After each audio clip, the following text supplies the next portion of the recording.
예, 월요일은 여러분 기다리시는 김종대 레이더 있는 시간이죠. 김종대 의원 모셨습니다. 어서 오십시오. 예, 안녕하세요. 오늘도 이스라엘 하마스 전쟁 좀 들여다보고 또 다른 이야기 넘어갈까 하는데, 첫째, 예. 지난번에 가자지구 병원 폭격한 것과 관련해서 이스라엘 공격이 아닌 것 같다, 이런 얘기들이 나오는데 어떻게 봐야 됩니까? 이 분야만큼은 지금 하도 가짜 뉴스가 예. 난무하고 예. 엄청난 기만 은폐 그 심리전이 진행 중이기 때문에 정말 시청자 여러분들께서 그날 뉴스에 현혹되지 마시라. 예. 네, 이 말씀 꼭 드리고요. 양쪽의 주장이 다 허점이 있습니다. 이스라엘은 그때 당시에 이스라엘 전투기가 떠 있는데 거기서 합동 직격탄이라는 제2담이란 폭탄을, 이게 항공 중력탄을 투하했는데, 어떤 거죠? 그거는 이제 벙커나 어떤 지하기지를 폭파시키는 겁니다. 그래가지고 합동직격탄이라고 여러 대 플랫폼에 실을 수 있다 그래. 합동무기인데 그 무기를 투하하면 구덩이가 깊게 파져야 되는데 없다. 예. 그리고 이건 이스라엘이 폭탄 투하한 적 없다. 당시 전투기가 안 했다, 이거거든요.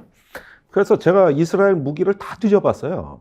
진짜 구덩이가 없이 폭파하는 무기가 없냐. 많더라고. 드론의 헬파이어라고 수평 발사를 해가지고 그 특정 지점만 하지, 이것도 얼마든지 그 구덩이 없이 할 수 있고. 그 다음에 확산탄 경우에는 일제히 그 미사일에서 자탄이 뿌려지면서 자그마한 슈루탄 같은 거 960개가 나오면은 이게 구덩이를 없이 할 수 있고, 이렇게 샤워식으로 파탄을 쏟아버리니까 뭐, 그래서 이것도 좀 이상하고. 그 다음에 하마스 주장을 보면은 이건 이스라엘이 이제 폭격을 했다 그러지만은 하마스가 총 5,000발 가까운 그 로켓을 발사했는데 전쟁 초기에 그 중에 460탄이 불발탄이더라고요. 그럼 얼마든지 불발탄이 나올 수 있다는 거예요. 그러니까 하마스 주장도 믿기가 어려워요. 그러니까 양쪽 주장은 이런 건 통상 국제 공동 검증을 한다든가 조사를 해야 진상이 밝혀지지, 이게 지금 뭐 하마스 그 조직원 간에 감청 내용이 있어서 야 우리가 쐈냐 뭐 이렇게 대목이 나온다는 거 아니에요. 네. 그래서 이걸 갖고 미국이 일단 기초적인 조사도 하기 전에 바로 이스라엘 편을 들어줬거든요. 예. 그래서 설령 이게 하마스의 오폭 내지 자작극이라 하더라도 저렇게 발표해서는 안 되는 거거든요. 그래서 이 부분에만큼은 특별한 주의를 요한다. 그런데 사상자도 조작된 것 같아요. 그게 저기 병원 건물이 500명이라고 그랬는데 그건 하마스 측 발표고, 건물이 멀쩡하거든요. 그러니까 주차장에 떨어졌더라고요. 주차장에 떨어졌는데 그때 사람이 밀집돼 있다고 그래요. 그래서 시신들이 빼곡히 있는 사진은 공개가 됐는데, 그렇다고 해서 500명이 사망했다? 이것도 이상하고. 그러니까 모든 게 이건 미스터리인데, 그 직후에 그 그리스 정교 사원이 또 폭파됐어요. 여기서 한 40명이 사망했는데 이건 이스라엘이 인정했습니다. 그러니까 대략 보면은 이런 양상에서 심리전이 왜 벌어지느냐를 좀 이해할 필요가 있어요. 어린아이가 너무 많이 사망했기 때문에. 이건 군사작전으로 아무리 해도 정당화가 안 되니까 상대방한테 책임 떠넘기기를 하다 보니까 이런 진실 논쟁이 벌어지는 건데, 만약에 어떤 하마스의 조직원이 뭐 사망했다 이러면 이런 심리전 할 필요가 없어요. 이 지금 폭격 자체가 완전한 학살극이거든. 딱 도망갈 데 없이 잡아 가다 놓고 거의 조준사격을 하는 거기 때문에. 근데 지금 우크라이나 전쟁에서 개전 1년간 사망한 어린이가 540명이거든요. 근데 여기는 지금 1,000명 단위라고 늘고 있다. 그러니까 이 짧은 시간에. 그리고 가자시티가 유달리 아동인구가 많아요. 그래가지고 거의 뭐 아동인구가 지금 현재 40%로 추산되고 있기 때문에 쐈다 하면은 이건 노약자하고 아이들이 죽는 거거든요. 그러니까 쏘기는 쏘면서도 이렇게 한다. 그러면은 어떻게 되는 거냐 하면 이렇게 되는 거예요. 저기 그 병원 폭파 사건이 있고 나서 그 이스라엘 육군 참모 총장이 발표한 내용은 이겁니다. 공습 더 강화하겠다. 그러니까 이게 도대체가 이 공습의 목표가 뭔가를 우리가 봐야 되는데, 지상군 투입을 하기 위해서는 완전 초토화를 시켜놔야 된다는 거죠. 그래야 나중에 이스라엘 군의 피해가 적다는 거예요. 그러니까 민간인 사망이 계속 늘어나는 거고, 하마스는 형체가 없어요. 지금 이런 상황입니다, 이게. 전쟁은 여론전, 선전전 이런 게 매우 중요하니까 네. 이번 병원 폭격을 두고 서로 이제 선전전을 하는 모양새인데, 다만 이걸 지켜보면서 좀 제가 의아해했던 것은, 이스라엘 폭격이 아니라면 그런 보도가 맨 처음 나왔을 때, 병원 폭격 나왔을 때 이스라엘이 즉각 부인했어야 되는데 바로 그러지는 않았단 말이에요. 그렇죠. 조금 시간이 걸렸어요. 예. 그래서 좀 의아해했거든요. 그러니까 그 부인을 한 거는 18일이고 예. 폭격이 이루어진 건 17일입니다. 근데 18일 날 바이든 대통령이 이스라엘에 도착했던 거거든요. 거기서 설명이 되고 그 직전에 이제 부인이 된 것이죠. 그러니까 이런 부분들은 조금 우리가 좀 주의를 요하는 부분입니다. 그래도 이제 워낙 가자지고 상황이 안 좋으니까 구호품을 실은 트럭도 들어가고 그렇게는 합니다만은, 가장 중요한 것은 이제 전쟁의 변곡점이 지상군 투입 아니겠습니까? 네. 지상군 투입 가능할 걸로 보십니까? 그러니까 원래 지지난주 주말쯤 될 거라고 언론들이 많이 얘기했죠. 그러나 그때도 저는 그거 아닐 거다, 신중할 거다 이렇게 얘기를 했는데, 지금 이 미국을 비롯한 세계 여론은 압도적으로 지상군 투입 반대입니다. 반대. 예, 이건 뭐 미국을 비롯해서 유럽연합 다 마찬가지입니다. 인질 때문에 아랍 국가는. 그렇습니까? 그러니까 그 당시에는 지상군 투입을 얘기할 때가 아니라 인질을 무사히 구출할 수 있느냐 하고 그 인도주의적인 어떤 그 위기가 발생할 가능성이 있느냐, 이게 더 긴급했고, 지상군 투입은 뭐냐 하면은 하마스의 새로운 통치 질서를 만들 수 있다는 계획과 구상이 다 섰을 때, 이때 지상군이 가서 하는 거예요. 근데 이스라엘은 지금 그걸 하겠다는 거죠. 그래서 지금은 공습을 더 강화하겠다 이렇게 해놓아서 완전히 저항 의지를 말살하고, 그 다음에 지상군이 진격하고, 세 번째로 새로운 안보 체제, 즉 그 두 가지로 보여지는데, 팔레스타인의 새로운 정부 수립, 통치기구 수립, 법과 질서의 확립이고, 두 번째는 완충지대. 그래가지고 가자 지역 안쪽으로 뭐 지뢰를 설치하든 장벽을 더 쌓든 해가지고 더 밀고 들어가는 거죠. 그래가지고 접근 금지 구역, 완충 구역을 더 만들면은, 그러지 않아도 세종시만큼 어떤 좁쌀만한 땅인데 이게 더 쪼그라들게 되는 것이죠. 이걸 지금 구상하고 있는 거예요. 어제 뉴스를 보니까 지상군 투입해서 인질을 구출하는 것이 매우 어려울 것 같던데, 왜냐하면 지금 하마스가 거의 땅굴에서 이렇게 준비를 하고 있더라고요. 네. 어제 본 뉴스에서는 땅굴이 500km라는 거예요. 네, 그러니까 네. 웬만한 지금 뭐 무기라든지 이런 건 다 땅굴 속에 지금 숨겨놓고 작전을 하는 것 같은데, 우리가 땅굴은 베트남 전쟁 때 겪어봤잖아요. 네, 네. 지금도 여기 지금은 보니까 관광 상품이에요, 그게. 그렇죠. 근데 여기도 한 사람 거의 지나갈 정도 그렇게 좁은 길로 땅굴을 해놨는데, 문제는 인질들을 데리고 그 땅굴로 들어가 버리면 그걸 어떻게 작전을 할 수 있겠습니까? 그러니까 자, 여기서 이제 제가 이거 군사적인 측면을 설명드리자면은, 진짜 인질 구출에 관심이 있다면 그건 지상군 투입이 아니라 엔테베식 특수작전이 필요한 거죠. 그러니까 낙하산으로 공정부대가 침투하거나, 아니면 하마스로 위장한 특수부대가 은밀하게 들어가서 구출을 해오는 것이죠. 그러니까 이건 특수작전 영역이지 지상작전 영역이 아니거든요. 근데 저렇게 지상군 투입에 대한 에드발런을 떠나면서 실제로 뭘 검토했느냐? 인질 구출 작전을 검토한 거예요. 그랬는데 그거는 엔테베식 특수작전이 될 거라는 거예요. 그런데 지금 그걸 하려고 하다 보니까 인질의 위치 파악이 안 돼요. 우선은 대다수의 인질이 분산돼 있다. 그렇겠죠. 예. 그 다음에 지금 인질이 한 200명 넘지요? 처음에 한 250에서 300명 될 거라는 수치까지 나왔습니다만은 지금은 210명. 이런 정도로 보는데, 2명이 이제 엊그제 석방됐습니다. 예. 그랬는데 하마스가 이미 그 심리전의 무기로 써먹고 있고요. 그러는데 이 소재 파악과 저기 구출 작전 이렇게 되면은 너절너절한 지상군 부대가 오히려 방해가 됩니다. 이건 있어서는 안 되는 거예요. 예. 싹 없어지고 특수부대 요원만 들어가요. 특수 공작 요원만 들어가야 되는 거예요. 그러니까 이걸 지금 이스라엘이 워낙 이런 특수부대에 능한 나라고, 거기다 네타냐후 형이 그 지상군 특수부대 출신입니다. 그래서 그 집안 자체가 옛날부터 보면 대규모 전쟁보다 특수부대를 선호한다고.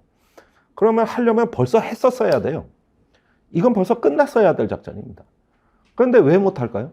말씀하신 대로 수없이 많은 부비 출입하고 그 다음에 거기에서 협조자를 구할 수가 없고 세 번째는 위치를 모르기 때문에 안 되는 겁니다.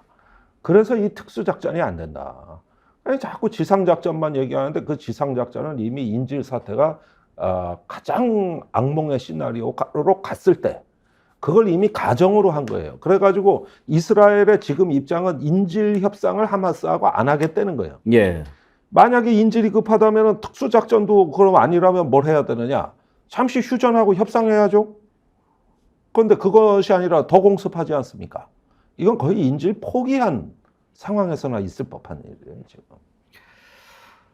아무튼 지금 뭐 상황에서는 해법이 쉽게 안 보이는데 당분간 더 가겠죠. 그렇습니다. 예. 당분간이 아니라 해결될 기미가 없습니다. 해결될 방법이 없습니다. 어떻게 풀 수 있을까요? 아니 원래 이런 거는 지금 전 세계적으로 미국도 그렇고 중국도 그렇고 어떤 나라든가 두 국가 해법을 다 얘기합니다. 그 얘기 안 하는 나라가 없어요. 한 번도 지켜지지 않은 약속이고 2차 오슬로 협정 1993년에 두 국가 해법을 합의한 이래 한 번도 지켜지지 않은 그걸 들고 나오는 건데 요원하죠. 세계에서 지금 이렇게 두 군데 이상에서 전쟁이 벌어지고 있는 경우가 있었습니까? 없었습니다. 그래서 뉴욕타임즈에 그 아주 불길한 기사가 나와죠. 미국은 세계의 전쟁을 감당할 수 없다. 이렇게 미국이 중동에 또 발을 담그는 순간 중국은 대만 침공의 기회로 볼 거다. 이제 미국도 두 군데 신경을 분산시키니까 이 기사까지 나와가지고 그러지 않아도 최근에 작년에 그 우리나라 탈중국 논의가 왜 나왔냐면은 대만에 대한 위기를 하나의 임박한 파국이라고 본 겁니다. 그게 윤석열 대통령 믿음이었어요. 그런데 이렇게 되면 어떻게 되느냐? 대만 위기론이 더 커지죠. 미국이 두 개의 전쟁도 감당 못하는데 세 개를 어떻게 하느냐? 그러니까 그거를 뉴욕타임즈가 전곡을 딱딱 찔러대는 거예요. 그러면은 이제 이런 일이 일어나는 거죠. 앞으로 인도태평양, 특히 동북아에서 대만 해협 사태에서 한국의 역할을 주문할 가능성이 높습니다.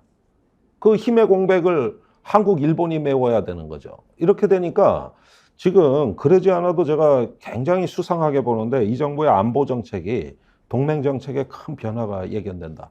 예를 들면 유엔사가 대대적으로 개편될 가능성이 있습니다. 대만 해협 대비 후방사령부 이렇게 개편될 가능성이 있죠. 이런 상황에서 이제 윤석열 대통령이 아랍을 가지 않았습니까? 네. 사우디아라비아, 카타르 이번에는 뭐 때문에 간 거죠? 그러니까 제가 이게 제일 그 빈축을 사는 부분이라고 하는데, 자 작년에 그 우리가 나토 정상회의라든가 G20 회의라든가 이렇게 갔을 때 일부 외신 보도가 뭐였습니까? 그 세계가 우크라이나 전쟁으로 고통을 당하고 있을 때 한국이 부산 엑스포 유치를 위해 가지고 전념하는 듯한 모습이 서방의 눈살을 찌푸리게 한다. 이런 얘기를 했단 말이에요.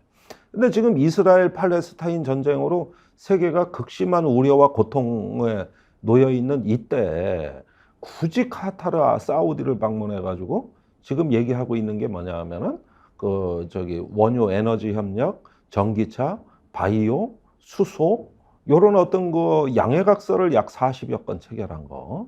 이걸 지금 얘기하고 있거든요. 그 다음에 숨겨진 하나가 뭐냐 하면은 무기 수출입니다. 우리나라 방어 무기 중에 청궁이라고 지대공 요격 무기가 있는데 이걸 사우디에 팔 수 있지 않을까. 지금 이 계산을 하고 있는 거예요. 근데 지금 시기적으로 이때 단적으로 비교하면은 최근에 독일 숄츠 총리가 이스라엘을 방문해 가지고 설득했지 않습니까? 지상군 작전 하지 마라. 인도주의 작전 하지 마라. 우리는 과거에 유대인을 박해한 가해국으로서 이제는 유대 국가에 용서를 구하고 같은 편이라고 할 수밖에 없다. 그러나 독일은 또한 정의로운 국가다. 그러면서 이렇게 이제 중동 평화에 노력을 하는 정상회담이 있는데 우리는 그 얘기는 한마디도 못하고 더군다나 사우디 카타르가 중동에서 가장 친팔레스타인 국가인데 예. 카타르가 전쟁 초기에 이스라엘 규탄 성명서를 냈어요. 이게 미국을 자빠지게 만들었다고. 거의 친하마스 아니냐 이래가지고 난리가 났다고 미국에서. 아니 그러면 진작에 이런 회담이 잡혀 있다 하더라도 이스라엘 하마스 전쟁 때문에 정세가 좀 이상하면 조정을 해야 되는 전 거 아니에요? 조정했었어야 된다고 봐요. 이게 저기 뭐냐 전혀 그거 무관하게 그 가가지고 여기서 이런 어떤 그 양해각서 수출 논의한다는 거는 대단히 적절치 못하다. 그래서 지금 뭐 그런 얘기할 상황이 아닌 것 같은데요. 그러니까 이게 빈축을 사는 거예요. 거기에다가 사우디 경우에는 최근에 미국하고 사이가 멀어지면서 그 우리가 눈독을 들이는 네옴시티에 대한 투자에서 미국이 빠졌습니다. 그다음에 경제성도 확신 못한다는 거거든요. 근데 우리가 뭘 믿고 사우디에 그런 어떤 그 투자를 할 것이냐.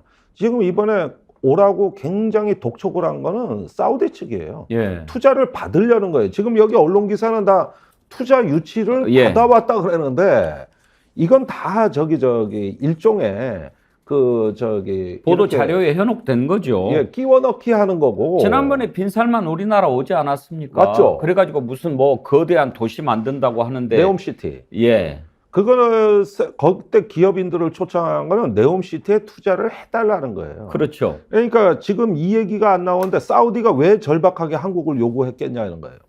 그건 투자 받으려는 거거든요. 그러니까 여기서 MOU 이 얘기는 이거는 그냥 표면적으로 드러난 액세서리고 그다음에 저기 비공개로 나오는 무기 수출은 민감한 문제입니다. 그렇죠. 굉장히 민감한 예. 문제예요. 지금 이걸 갖다가 저기 뭐냐 그래서 공개도 못했어요. 또 논의를 했다 그랬는데 무슨 무기를 파는지는 공개를 안 하겠다는 거예요. 그러니까 이게 이렇게 민감하게 얘기가 돼야 되겠냐고. 대통령이 가가지고 그럼 국방장관 정도 보내면 됐지. 예? 그나저나 왜 이렇게 많이 나갑니까? 다음 달에 또 나갑니다. 아페코 회의 있잖아요. 돌아오자마자 또 출국이에요. 이번에는 미중 정상이 다오니 안 갈 수 있습니까? 이번 같은 때는 에이펙은 가야지요. 그런데 그냥 느낌인가요? 우리나라에 있는 것보다 외국에 있는 시간이 더 많은 것 같다는 생각도 예. 들어요. 그러니까 예비비까지 이제 넣고 난린데 그게 외교 중독증, 일종의 정상 외교 중독증세. 이제는 거기서 마약 같아가지고 떼어나질 못해요. 적당히 조율도 좀 하고 그래야지 그래. 거기가 어디라고 합니까 지금? 가면은 대접 받으니까 그렇죠. 예. 스트레스 안 받고 사진 찍고. 예. 쇼핑하고. 참네. 이번에도 그 사우디 가서 그 명마 구경하고 이게 뭡니까?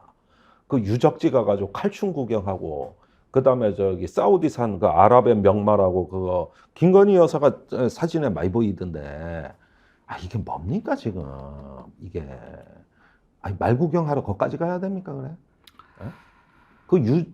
그 사진을 꼭 공개해야 됩니까? 아마도 김건희 여사를 위한 그 퍼포먼스 아닙니까 이거? 그러니까 그런 걸 가서 보더라도 좀 조용하게 우리는 이렇게 하러 갔다라고 해야지.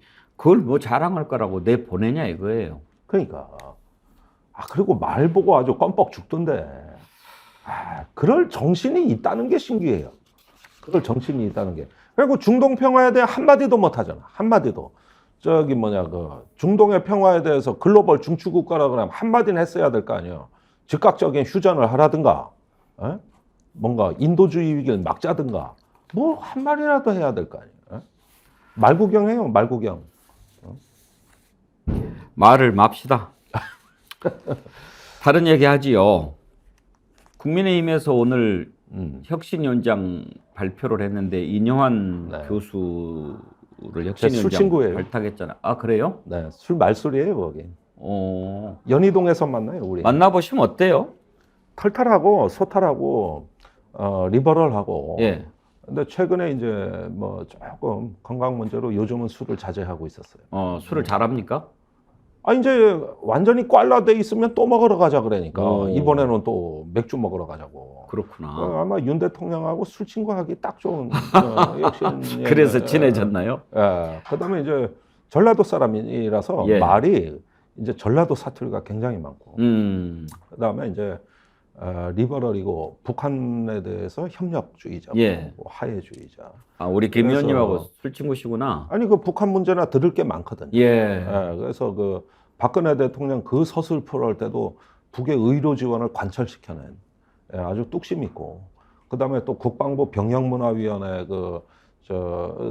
때도 저하고 같이 위원회도 했었고, 그래가지고 이런 부분에 대단히 해박하고, 그래서 그런지 9.19 합의 무력화 얘기가 쑥 들어갔어요. 지금 이것도 강서 보궐선거의 후폭풍입니다. 그 9.19 군사합의 무력화가 예. 하반기 이념 전쟁의 최전방의 의제였다고 예. 원래가 예. 이걸로 뒤집어 엎으려는 거였거든. 종북 세력 뭐 이렇게 갈라치기 하는 공산 전체주의 세력하고 갈라치려는 게 이거였다고요. 아니, 그래서 오늘 그 부분을 좀 여쭤보고 싶어서 얘기를 꺼낸 건데요. 네.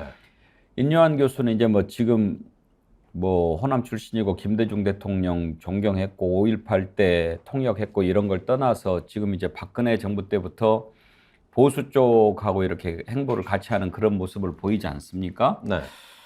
그런데 국민의힘의 혁신위원장으로 왔다. 그 전부터 이제 조율이 됐겠지만 북한을 계속 돕지 않은 그런 생각 가지고 있을 것 아닙니까? 그렇습니다. 지금 우리 정부하고는 기조가 다른데 그러면 혁신위원장이 윤석열 대통령의 이념 프레임이라든지 또는 대북 관계 이런 것까지도 변화를 가져올 거라고 보시는 거냐 이거예요. 자, 이렇게 한번 보시죠. 그 인요한 김한길 투톱 예. 체계.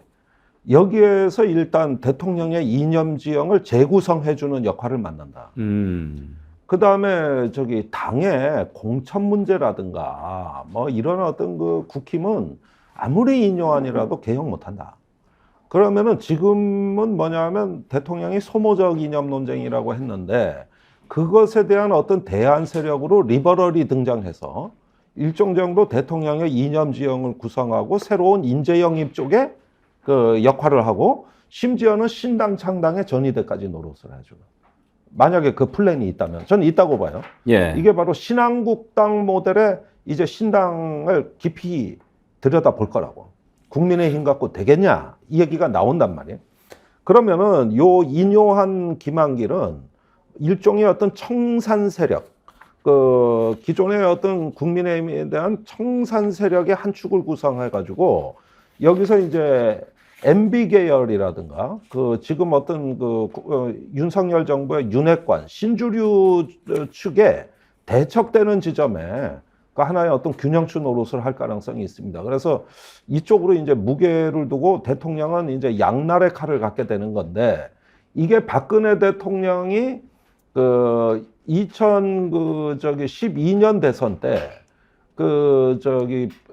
김종인 비대위원장 영입하고 비슷한 성격이다. 예. 결국 대선 막판에는 다 내쫓지만은 그때 중앙대 이상돈 교수라든가, 또 지금 이준석 대표라든가, 이준석 전 대표라든가, 이렇게 해가지고 개혁을 외치고, 경제민주화를 외치던 그 시기하고 비슷한 형태의 어떤 새로운 진영 갖추기가 되는 겁니다.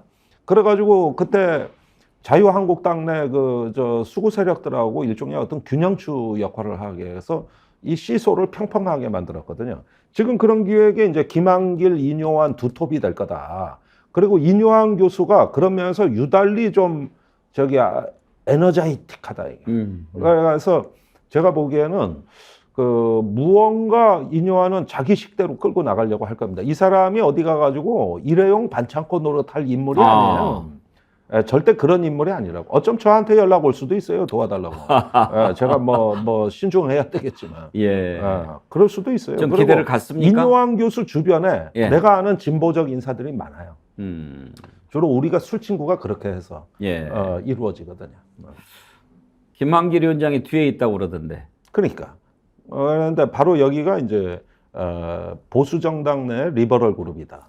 하나의 정파가 될지도 모르겠다는 생각도 듭니다.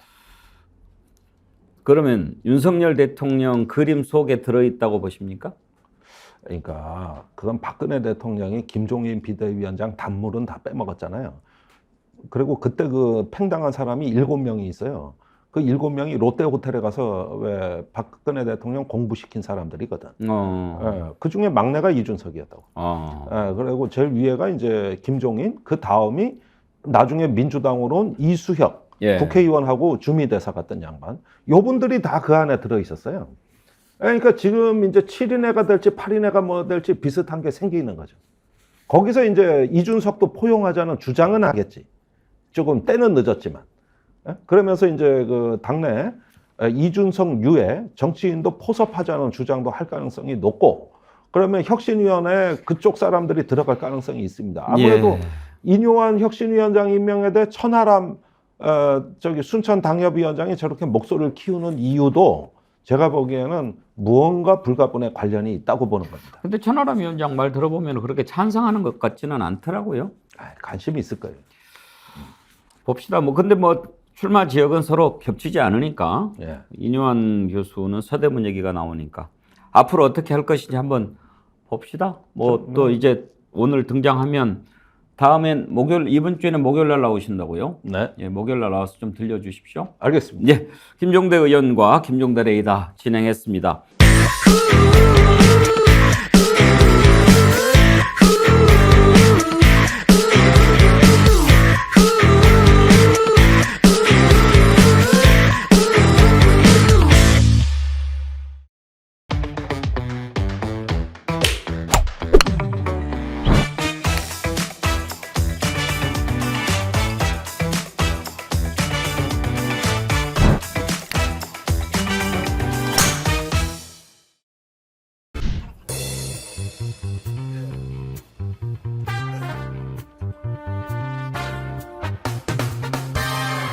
김종대 레이더 시작하겠습니다. 김종대 전 의원 오셨습니다. 어서 오십시오. 안녕하십니까. 윤석열 대통령 중동 갔다가 돌아왔지요. 네. 뭐를 성과라고 하는지 궁금한데 그거 좀 이따가 한번 좀 살펴보기로 그렇죠. 하고요. 네. 속보가 하나 있어서 최수근 해병 순직과 관련해서 네. 병사 한 명이 임성근 해병 1사단장을 공수처에 업무상 과실치상죄로 고소를 했더라고요. 네. 그런데 그 이거는- 입장문을 예. 군인권센터가 발표했습니다. 예. 고소하겠다는 입장문이 나왔거든요. 한 한 A4지 2장 분량 정도 되는데 저 이거 한 3-4번을 읽었습니다. 3-4번을. 너무 처참하네. 이게 지금 내용이요. 어떤 예. 내용 특히 좀 소개를 한번 해주시죠. 자, 이러다가 사고 나는 거 아니냐. 정말 간부들이 걱정 많았다. 그 사고 급료에 나기 전에? 들어갈 때 자꾸 지시가 내려오니까 예. 정말 이러다 사람 하나 죽는다. 이랬는데 압박을 이기질 못했다는 거예요, 간부들이. 그래가지고 사단장이 이건 뭐 실종자 수색도 아니고 자기 업적 쌓기 위해서 강제로 들여보낸 건데, 근데 눈앞에서 최수근 상병을 놓친 거예요. 같이 휩쓸렸거든. 그때 사실 집단 참사가 날 뻔했습니다. 3명이 한꺼번에 휩쓸렸고. 그랬습니까? 예, 또 추가 휩쓸리기도 했어요. 그러니까 그냥 막 그 급류가 휘말리는데 떼거지로 들어간 거야, 떼거지로. 이래가지고 눈앞에서 놓친 거예요. 눈앞에서 같이 휩쓸리면서 최수근 상병을 손을 뻗었지만 놓친 거거든요. 그 급류에 떠내려가는 걸 봤어요. 그랬는데 참 기가 막힌 얘기가 이 얘기도 나와요. 그 이후에 이제 군 쪽에서는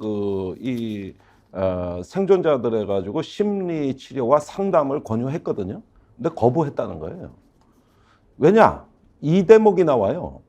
내가 심리 상담 받으면은 그 기록을 사단장이 다 볼 것 같더래. 그래서 오히려 더 부담이 가중돼 가지고 못 받겠다는. 그러니까 이 생존장병한테 사단장은 어떤 존재냐? 내 생사 역탈권을 쥐고 있고, 그렇죠. 모든 것에 관여하면서 사건 이후에도 사사건건 통제가 들어오는 이런 존재입니다. 이런 존재가 돼가지고 심지어 보니까 그 이후에도 그렇게 걱정하던 면서 어쩔 수 없이 지시사항을 이행해야 됐던 중대장, 대대장이 보직 해임됐다. 그리고 사단장은 멀쩡하더라. 이렇게 되니까 이제 생존 장병 입장에서는, 이 병사 입장에서는 이 모든 게 오히려 트라우마를 더 가중시키는 압박으로 나머지 군 생활을 했다는 거예요. 그러니까 이번에 고소한 그 장병은 그때 당시에 같이 휩쓸렸던 생존 장병이군요. 네. 그러면 전역은 했나요? 했습니다. 그래서 전역 10월 이튿날 24일자 24일자 전역이고 만기 전역. 25일자로 공수처 고발하겠다는 입장문이 나왔어요. 현역이니까 전역 날짜만 기다리고 있었군요. 전역 날짜만 기다린 거. 그때 어머니가 언론 인터뷰를 했죠.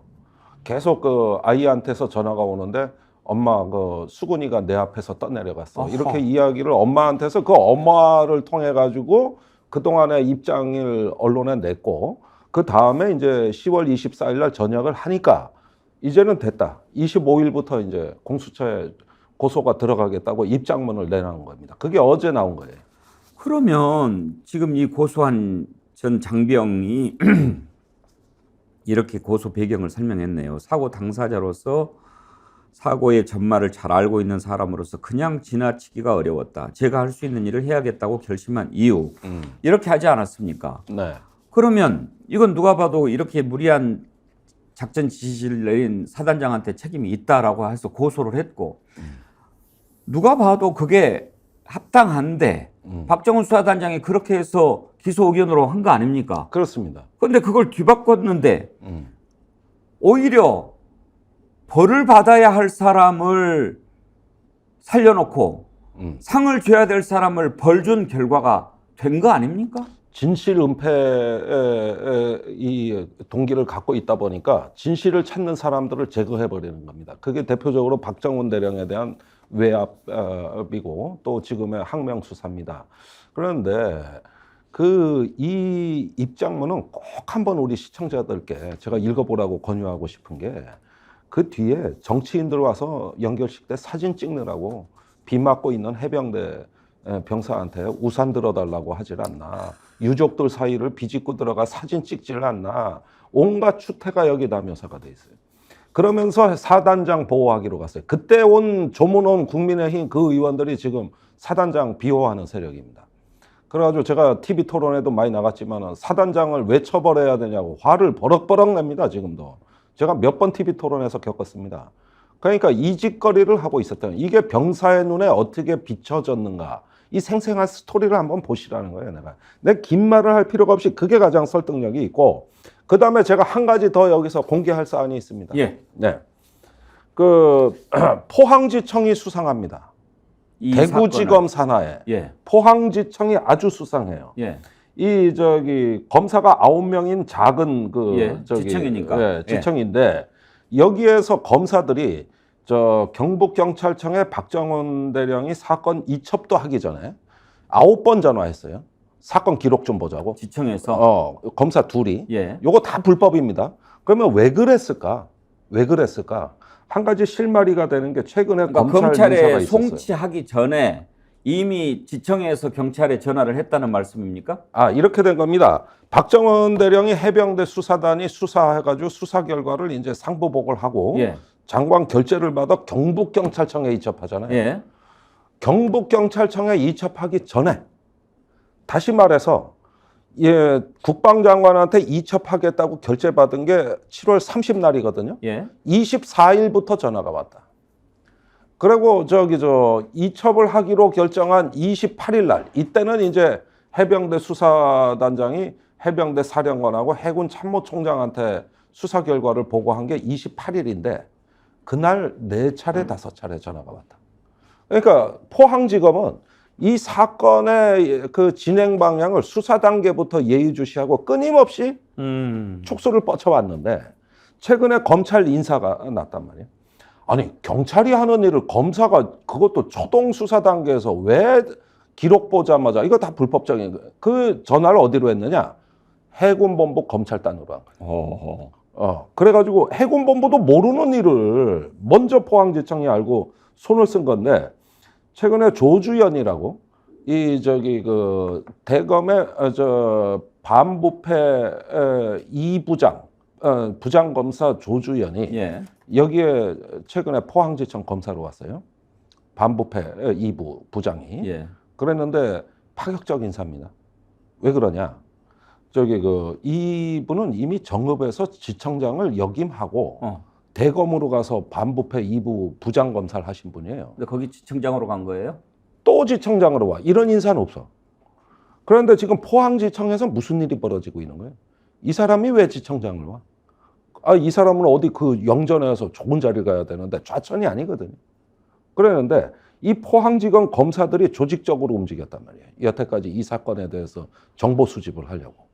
그러니까 지금 포항 경북 안동 경찰청이 이걸 수사하고 있는데 제가 보기에는 이 포항지검으로부터의 어떤 외압이 없었느냐가 의혹 대상인 거예요. 그러니까 이제 그리고 김종대 의원께서 의심하는 거는 그런 거군요. 지금 이제 관할이 포항지청인데 네. 포항지청장을 비롯해서 지금 그 내용을 들여다볼 검찰이 이번 사건을 얼마나 깊이 들여다보고 있는지 알 수 있다. 지금 이제 그런 말씀인 그렇죠. 거죠. 계속 정황이 나오고 있죠. 정황이. 제가 아직 결론 딴 게 아닙니다만 너무 이상해요. 예. 너무 이상하고 그러면서 도대체 이 최상병 사건의 초기로부터 국가안보실, 대통령실 국가안보실의 2차장, 그 임종득 2차장이 개입하지 않나. 포항지청의 검사들이 개입하지 않나. 이거 배후에 보통 큰 권력이 아니면 있을 수 없는 일입니다. 이게. 그게 일사천리로 박정훈 대령에 대한 항명 수사로 다 연결이 되고 있어요, 지금. 도대체 이 사건의 몸통을 제가 얘기 안 할 수가 없는 거예요. 사실은 이게 윤석열 대통령이 아침에 수석 비서관회의 하다가 저기 사단장 그 이첩한다는 거에 경로했다는 거는 제가 제일 먼저 폭로했거든요. 예. 그래가지고 지금은 박정훈 대령 진술서에서 그 뒤에 동일한 게 나왔단 말이에요. 근데 이거는 대통령실에서 시작한 국정농단입니다. 수사방해 사건이고. 그러니까 밑에서 이제는 경찰, 검찰이 다 움직이잖아요, 이게. 그래가지고 지금 특정인을 보호하기 위한 일련의 어떤 이 농단 세력들이 움직이고 있다는 거예요. 도대체 비정상이 한두 개래야 내가 얘기를, 특정인을 보호하기 위해서라고 하니까 참, 못났다. 그렇게까지라도 양보할 수 있지만, 저는 이 윤석열 정부에 대해서요, 그저께 이태원 참사 유족 가운데 그 이정민 위원장 모시고 얘기를 나눴거든요. 네. 윤석열 대통령이 법 얘기하는데 법은 왜 있습니까? 정의를 위해서 있는 것 아닙니까? 네. 그런데 어떻게 유족을 한 번도 안 만납니까? 그리고 그 일이 어떻게 이루어졌는지 얘기를 안 해줍니다. 왜 그럽니까? 왜 유족들을 안 만났을까? 지금 내가 왜 안 만났다라고 얘기를 안 하니까 그 속은 모르겠습니다만 우리가 짐작컨대 마치 이게 정부의 책임이 있는 것처럼 인정을 하면 그게 문제가 될까 봐 그러는 것 같은데 책임이 있는 거죠. 그리고 인정하면 그게 뭐 본인 귀책 사유가 됩니까? 정치적 책임을 지게 하면 되는 거 아니에요. 그렇죠. 그때 했던 행태 지금 이렇게 법을 비틀고 마음대로 해서 한 사람 자기 하는 사람 이렇게 살리려고 하고 이게 왜 이렇게 만들어 버리느냐. 난 그러니까 어떻게 보면은 완벽한 권력은 없고 누구나 실수를 저지를 수가 있고 할 때 국민 앞에 겸손하게 경청하면서 스스로를 돌아볼 수 있는 지도자가 아니라면은 법을 따질 때 오히려 그 법이 자기의 무기화되는 게 뻔히 보이거든요. 아니 뭐 히틀러가 유대인 학살할 때 뭐 법 없이 했습니까? 다 법 만들고 유대인법 만들고 유대인 위원회 만들고 다 절차대로 했지. 자꾸 법 따지고 이러시는데 지금 이거 뭐냐면 그러면은 뭐 독재자가 그 법을 무기화해가지고 법치를 하지 그러면은 뭐 그걸 갖다가 그렇게 아마추어들 아닙니다. 그러니까 이런 면에서 참 가슴이 아프다. 이 말밖에 드릴 말씀이 없어요. 이게 아까 포항지청장 얘기하셨는데 뭐 조모 지청장 같다고 그러는데 그런 인사는 다 법무부 장관이 하는 거 아닙니까? 네. 그러면 이제 한동훈 장관이 인사를 했을 건데 왜 그렇게 했는지도 궁금하고 얘기 나온 김에 엊그저께 무슨 프로그램을 봤더니 김종대 의원께서 만약에 한동훈 출마하면 내가 나가서 붙겠다 뭐 그런 얘기 하셨더라고요. 그거는 스픽스에서 한 건데 종로에 출마하면 한동훈이 그러면 나 당선에 관심 없다. 가가지고 열심히 싸우고 사퇴해버리겠다. TV 토론까지만 하고. 그런 얘기는 한 적이 있죠. 아니 하도 변희재 대표가 한다 그러니까. 근데 안타까운 게 뭐냐면 변희재 대표한테 대해서 이게 원내 정당이 아닌 TV 토론을 안 끼워주거든. 그러니까 출마해서 한동훈을 응징하겠다 그러는데 그건 TV 토론에서 응징하겠다 그러는데 무소속을 왜 끼워주냐고 TV 토론에. 지지율이 좀 높게 나오면 TV 토론 할 수는 있죠. 아니 글쎄 그러는데 이왕이면 그래서 제가 대타로 나가서 예. 열심히 싸워주고 예. 그다음에 뭐 쓸만한 사람하고 단일화 해주면 돼요. 근데 거기에서 그 마음에 안 드는 표현이 하나 있었어요. 당선은 안 되겠지만 당선 될지 누가 알아요. 관심 없습니다, 저. 아니 당선되고 안 되고는 다 뭐 국민이 결정하는 거지. 제가 뭐 그런 거 그렇게 집착하는 사람도 아니고. 그리고 사실은 한동훈 장관이 종로에 출마할 가능성이 별로 없어 보여요. 아, 그렇게 보세요? 예, 사실은 별로 없어요. 그래서 일단은 만일에 그렇다면 하는 가정법인데 이렇게 싸울 수도 있는 거다. 그리고 우리는 응징하고 이렇게 무서운 걸 보여줘야 정권이 정신 차리고 겸손해지기 때문에 우리가 할 일은 그거라는 거예요. 예, 그 얘기하는 겁니다. 알겠습니다. 자, 윤석열 대통령 4박 6일 사우디 카타르 순방 마치고 귀국했는데 이번에 뭐 성과로 카타르하고 5조 LNG선 포함해서 6조 계약 성과를 거뒀다 이렇게 대통령실이 보도 자료를 냈는데 최상목 경제수석이 발표했습니다. 예. 근데 아까 장성철 소장이 이거 이미 10월 3일 날 다 보도된 내용이라고 하던데 뭔 얘기입니까? 나는 우선 말해요. 참 이게 웃기는 상황인데 민간 기업이 수주하는 걸 대통령실이 발표하는 건 좀 이상한 일 아닙니까? 아, 이건 민간 기업이 이미 수주한 거예요. 현대중공업, 근데 HD. 왜 대통령 성과라고 보도를 합니까? 아니 그러니까 우리가 삼성, LG, 현대 이런 대기업이 뭐 대규모 수주 계약을 했다 그러면은 그거는 기업의 원래 그 총수가 발표하거나 지금 여기 기업이 같기 때문에 그러면은 정의선이나 저 현대중공업 자동차 사장이나 거기 LNG 그거 하는 에너지 화학 그 대표가 이걸 발표하고 대통령실이 그 옆에서 박수를 쳐주면 되는 거지. 예. 요즘은 기업의 비즈니스를 정부가 발표해? 가로챈 거 아닙니까? 나 참 아니 정경분리가 안 되는 겁니까? 정경분리가? 이걸 무슨 대통령이 그러면 그 계약서 사인에 대통령 사인 들어가 있답니까? 그래? 그거는 카타르 국영기업하고 현대가 한 거예요. 사기업 거래입니다. 사기업 거래. 그래서 이게 참 개탄을 금할 수가 없는 게 사기업 거래를 대통령이 한 것처럼 하면 사기죠? 사기죠. 왜 그때 그렇게 했을까요? 그러니까 이게 뭐냐면은 일종의 어떤 가로채기. 이번 정부가 대통령이 기업 총수들하고 해외 여행하는 게 완전히 관례화돼 가지고 일종의 어떤 대통령이 왕회장 노릇을 하고 있어요. 왕회장 노릇을. 이게 어떻게 대통령 성과입니까? 그리고 우리나라가 그 액화 천연가스로 왜 LNG 발전소를 많이 운영하는 나라 아닙니까? 이 주요 수입원이 카타르예요. 호주 다음이라면서요. 예. 예. 유럽이 그걸 못해서 지금 에너지난을 겪고 있는 거예요. 유럽은 저장 시설이 없잖아요. 근데 한국은 일찍부터 에너지 정책을 액화 천연가스로 갔는데 이거에 절대 다수 LNG를 카타르가 공급을 해온 거예요. 그러면은 그 카타르가 이제 유럽이 에너지난으로 난리가 났는데 액화 천연가스 발전소가 거의 없어. 근데 막 수주가 밀려들 거 아니에요.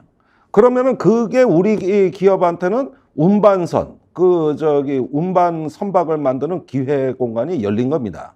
그러니까 이건 자연스럽게 가는 거예요. 뭐 대통령이 하고 말고 문제가 아니란 말이에요. 이게 우크라이나 전쟁 이후로 시작된 얘기거든, 이게. 그러면은 기업이 그때 열심히 비즈니스 해서 수주하고, 이렇게 해서 먹고 살고, 좋은 일이죠. 근데 대통령실이 뭘 이게 자기가 발표할 맞지, 이게. 자, 근데요. 자, 그럼 이제 성과라고 칩시다. 윤 대통령은 이번 카타르 국빈 방문을 통해 46억 달러, 약 6조 2천억 원 이상의 계약과 양해각서를 체결하고 내년 타민 국왕의 방안을 초청했다. 이렇게 이제 성과를 자랑을 했어요. 네. 계약서 체결. 아까 김종대 의원님 말씀하신 대로 갑을 할 때 갑에다가 윤석열 이렇게 계약서 쓴 거 아닐 거 아닙니까? 만약에 그렇게 안 썼는데 이렇게 자료를 했다면 현대가 계약한 거 가로챈 거고 만약에 윤석열 대통령으로 계약을 했다고 하면 계약 파기되거나 문제 생기면 우리나라가 그러면 책임져야 될 겁니까? 그러니까 아무 권한도 없고 끼어들 이유도 없는 거죠. 책임도 없고 권리도 없어요. 이건 민간 기업이 하는 일입니다. 예. 그런데 이게 대통령실 발표로 나왔다. 나는 이 자체 참 철면피다. 그리고 이번에 그 카타르에 방문했을 때, 카타르는 아시다시피 하마스 지지 세력입니다. 이건 분명히 아셔야 돼요. 네. 이 이스라엘 팔레스타인 전쟁 났을 때 이스라엘 규탄 성명 발표한 나라입니다. 카타르가. 예. 그래서 미국이, 이게 카타르가 친미국가고 우방국인데 이 성명 발표하는 바람에 거의 뒤로 자빠졌어요.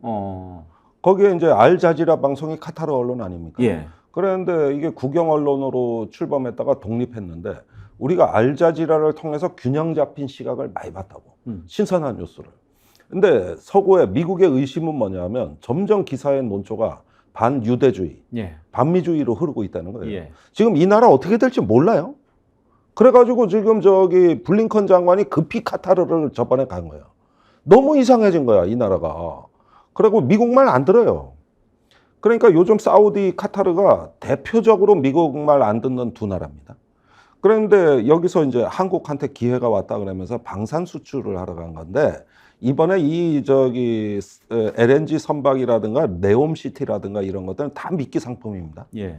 이건 원래 있던 거고 내년에 체결해도 되고 아무 문제 없고 급하지도 않아요. 진짜 왜 급하게 윤 대통령을 오라 그랬냐? 무기 공급이 급해진 거예요. 아시다시피 최근에 예멘 반군이 드론을 날렸다가 그 미 구축함이 지중해에서 3대를 요격했습니다. 그런데 3년 전 일을 보자고. 그때 후티 반군이 드론을 날려가지고 이스라엘 정유시설에 폭파시켰다고. 그러고 나서 사우디가 완전히 기절을 했죠. 근데 이번에 중동에서 저 사태가 일어나니까 굉장히 무기 거래가 급해졌는데, 이때 한국이 갖고 있는 청궁, 지대공 요격 무기를 급히 요구하는 겁니다. 이걸 갖다가 이제 사우디하고 카타르에 공급을 해주는 문제를, 이걸 긴급히 협의해, 긴급 안건으로 올라온 거예요. 그래서 지금 이번 순방의 핵심 최대 의제는 무기 거래고, 이게 지금 중동 사태와 관련이 있고, 그리고 미안하지만 이 카타르가 친하마스 쪽으로 돌아섰다. 이거 분명히 이거 엄중하게 우리가 따져야 될 문제입니다. 그리고 이 무기 거래를 그렇게 긴급하게, 기묘하게 지금 요구를 하면서 실제 내역은 또 공개하지 말아달라는 게 사우디와 카타르의 요구사항입니다. 왜냐? 중동의 아랍 국가들이 이걸 어떻게 바라볼지가 걱정되는 거죠. 그래가지고 무기 거래는 팩트입니까? 팩트입니다. 팩트입니다. 그러니까 이걸 조심조심해서 지금 가고 있어요. 그런데 이 수량이 상당히 많을 것으로 알려져 있거든요. 그러니까 영업사원 1호 이 얘기를 대통령이 하는 데는 3가지예요. 방산, 원전, 인프라 3가지를 해서 본인이 200억 달러 수출 달성하겠다 그랬는데 지금 170달러까지 온 거예요. 170억 달러까지. 조금만 땡기면 200억 달러 달성되는 거예요. 이 영업사원 1호 이제 막 터뜨릴 수 있는 거예요. 아니, 말씀 듣다 보니까 걱정이 되는데, 카타르하고 무기 수출 계약을 했다는 거예요? 네. 그런데 카타르는 하마스를 지지하잖아요. 네. 그러면 우리하고 이스라엘은 어떻게 되는 거예요? 그러니까 이 문제가 지금 미국의 외교 실패의 대표적인 사례를 카타르라 그래요. 그러니까 이거는 복잡하게 엮이는데, 자, 사우디, 카타르 입장에서는 미국이 이제 무기 안 팔어. 유럽도 안 팔어. 러시아, 중국 거 살 수도 없어. 한국이 제일 적임자야. 이렇게 흘러간 거예요. 미국하고 멀어지니까. 그리고 이스라엘하고도 마찬가지입니다. 그래서 지금 하마스 본부가 카타르에 있습니다. 하마스 지도자들 거기가 있어요. 아시다시피 하마스는 네트워크입니다. 자꾸 무장 정파, 무장 단체 이라는데, 하마스는 무장 조직이면서 이데올로기고 네트워크예요. 그 하마스의 헤드쿼터가 지금 카타르에 있단 말이에요. 그러면은 저도 하마스에 대해서도 팔레스타인 문제를 우리가 볼 때 팔레스타인을 지지하지 하마스를 지지하는 거 아닙니다. 우리가 지금 그거는 분별력 있게 봐야 돼요. 나는 팔레스타인의 어떤 주민의 자유와 그 사람들의 생존권을 옹호하지 하마스를 옹호하지 않아요, 저는. 그런데 카타르는 달라요. 거기에 하마스 본부가 있단 말이에요. 그러면 이 무기 거래라고 하는 것이 얼마나 우리한테 민감한 문제인가. 이걸 서방에서도 이 민감한 문제를 처리하지 못해 끙끙대는데, 우리가 이제 돈 번다고 영업사원 1호라 그러니까 저질러 버린다? 이거 어떻게 돌아가는 거예요?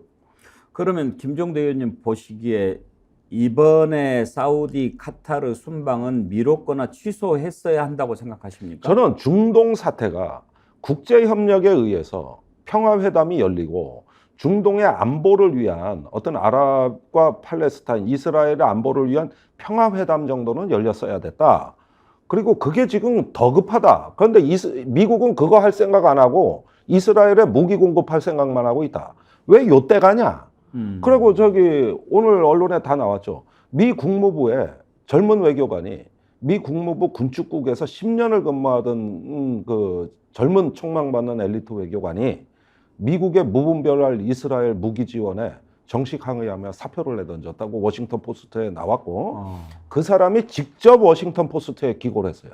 그 내용을 보면은 이게 단순히 하마스하고 긴급한 그 군사 무기를 이스라엘에 지원하는 게 아니라 이스라엘에 달래는 건 모든 걸 다 준다고 바이든이 하고 있다. 예. 나는 내가 이 정책에 참여한 그 결과로 이스라엘에 간 무기가 무고한 민간인을 살상하는 데 동원되는 걸 동의할 수 없다. 그래서 젊은 외교관이 나 오늘부로 국무부에 협조 못한다 하고 사표를 내고 그 입장문을 워싱턴 포스트에 게재했단 말이에요. 지금 이 무기에 관한 문제는 영업사원 1호 이런 사람들이 할 얘기가 아니라 고도의 정치 행위고 그걸 통해서 대한민국 국익에 대한 장기적이고 신중한 안목으로 가야 될 사안인 겁니다, 이게. 그리고 어떤 대통령이 무기 팔러 다닙니까? 그거는 저 트럼프나 했던 짓이지. 스파이들이 나는 거죠. 그런 것들은 무기 시장은 블랙마켓 성격을 갖고 있기 때문에 조용하게 하는 거예요. 이렇게 떠벌리고 막 축배를 올리고 이게 국가의 품격에 맞는 얘기예요, 이게. 이 외교는 또 어려운 부분인데 뭘 좀 알고 해야 될 텐데 그런 생각이 드는군요. 김종대 의원님 말씀을 듣다 보니까. 이거는 국방부 장관이나 방위사업청장 정도 보내면 됐지.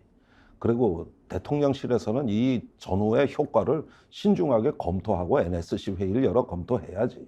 뭐 대통령이 그래 방위사업청장이 할 일을 합니까 그래. 해외 순방 기록 많이 달성한 거 이런 것도 기네스북 올리고 그러나요? 그거 뭐 올린다고 그랬었잖아요. 그리고 그때는 다음 달에 만난 또 거고. 나가요. 또 나가죠.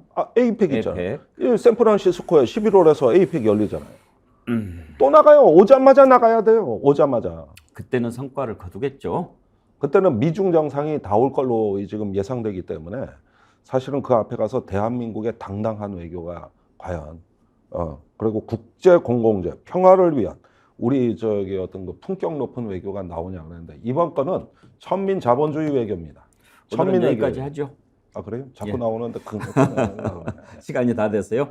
네. 예, 김종대 레이더 김종대 전 의원과 함께했습니다. 감사합니다. 감사합니다. 빠르다, 쉽다, 날카롭다, 심지어 재미있다. 꼭 알아야 할 경제 뉴스 전문가들과 함께 깊게 최고의 분석으로 알차게 꾸며보겠습니다. 박시동의 경제 본색.